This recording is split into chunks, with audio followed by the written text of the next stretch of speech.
জন্মভূমিৰ স্বাধীনতা পাহৰি নাযাবা জাতিৰ জনক মহাত্মাৰ মহানতা মহাত্মাৰ মহানতা।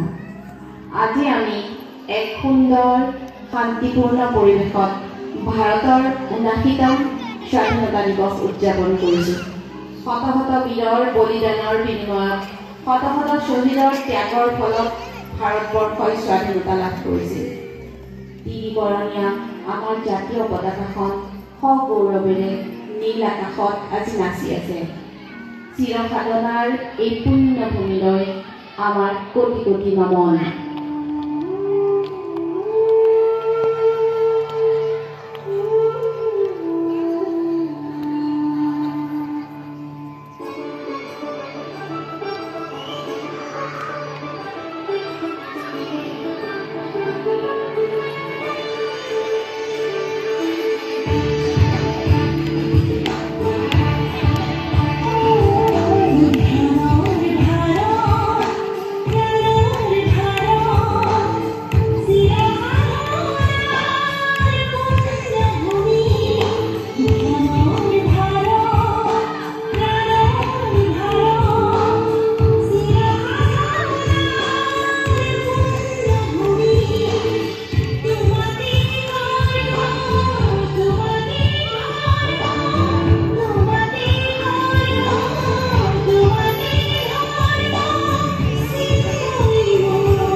মই বিপ্লৱী দেশমাতৃক উদ্ধাৰ কৰিবলৈ প্ৰাণ দিবলৈ সাজু প্ৰাণ ল'বলৈ সাজু।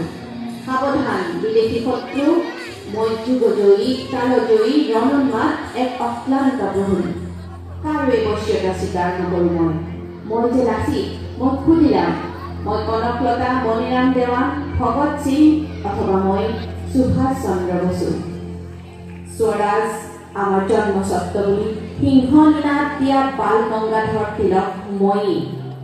আই মাতৃক পুজিবলৈ বুকুত তেজ দিবলৈ মই কুণ্ঠাবোধ নকৰোঁ।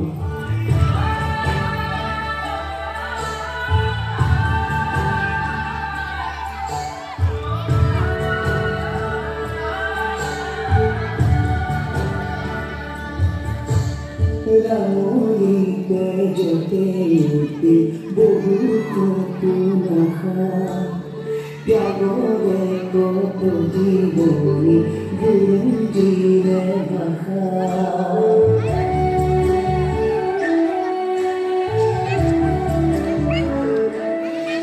ও কহিব নোৱাৰা দেখা দেখো কবহেৰা জ্বলিছে অগণি বুকুতাৰ নকব যাতনা।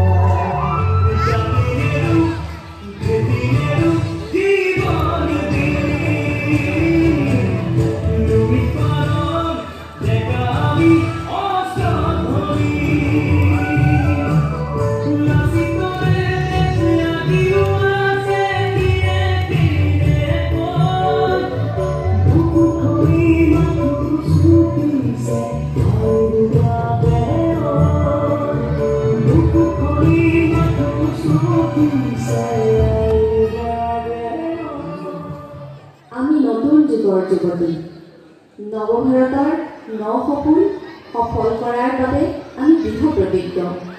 জন্মভূমিৰ গৰিমা উৎক্ষুণ্ণ ৰখাৰ মহান দায়িত্ব আমাৰেই কান্ধত। আমাৰ হৃদয়ত নতুন আবাহন আমাৰ চেতনাত ন উদ্ভাৱনী পৰিকল্পনা। সৰ্বদিশত উন্নয়নৰ ধ্বজা উৰুৱাব পৰাকৈ এক অগ্নিজীৱৰ পাতনি মেলিবলৈ আমি নতুন পিৰিয়তি।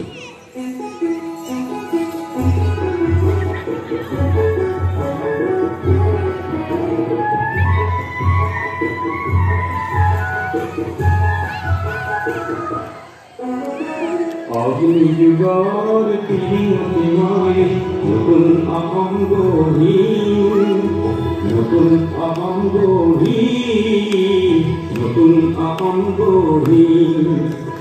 সৰ্বহাৰাৰ সৰ্বস্ব সৰ্বহাৰাৰ সৰ্বস্ব পুনৰ ফিৰায় আনি নতুন অহম গঢ়ি নতুন অহম গঢ়ি সুদীৰ্ঘ 200 বছৰ কাল ঔপনিৱেশিক ব্ৰিটিছ শাসনৰ তলত থকা ভাৰতবাসীক পৰাধীনতাৰ গ্লানিয়ে আৱৰি ৰাখিছিল। সেই গ্লানি মষিমূৰ কৰি ভাৰত আজি বিশ্বজয়ৰ পথত ধাৱমান হৈছে। ভাৰত আৰু ভাৰতীয়ৰ এই বিশ্বমুখী যাত্ৰা এন্ধাৰ বিলাসী এক পোহৰমুখী যাত্ৰা। এই যাত্ৰা প্ৰত্যাহ্বানেৰে পূৰ্ণ, লগতে আশা আৰু প্ৰতিশ্ৰুতিৰে ভৰা। বিশ্বৰ ছন্দে ছন্দে আগবাঢ়ি যোৱা ভাৰতৰ এই অনন্য যাত্ৰা সফল হ'বই।